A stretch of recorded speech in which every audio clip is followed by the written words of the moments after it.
For humans just survived 70,000 miles beyond the moon on recycled air and their own breath.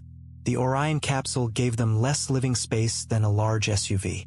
And the system keeping them alive weighed less than a golden retriever. NASA had to solve a problem nobody had faced since Apollo. How do you keep 4 people breathing in a sealed metal can for 10 days, hundreds of thousands of miles from Earth? Apollo crews nearly died from carbon dioxide buildup in 1970. That disaster rewrote every rule about closed-loop life support.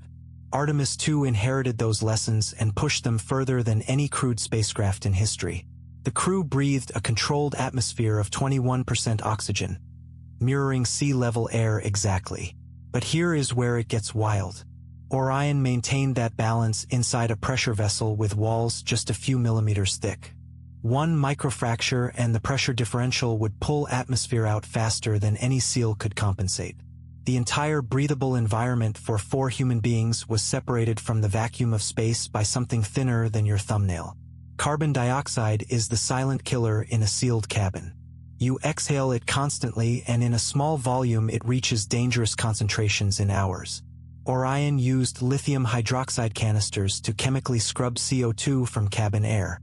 Each canister reacts with carbon dioxide in an exothermic process, producing lithium carbonate and water vapor. The engineering tolerance was brutal. CO2 had to stay below 5.3 millimeters of mercury partial pressure.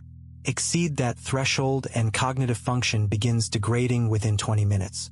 The crew would not even realize they were impaired. Water recovery made the whole system possible. The Environmental Control and Life Support System, called ECLSS, captured exhaled moisture and sweat vapor from cabin air. That recovered water fed back into the oxygen generation loop. Here is the mechanism. Electrolysis splits recaptured water molecules into hydrogen and oxygen. The oxygen returns to the cabin atmosphere. The hydrogen gets vented. If the humidity sensor drifted even slightly out of calibration, the electrolysis loop could flood with contaminants and shut down entirely. That exact failure mode triggered an abort simulation during ground testing in 2022. The engineering challenge nobody discusses is trace contaminants.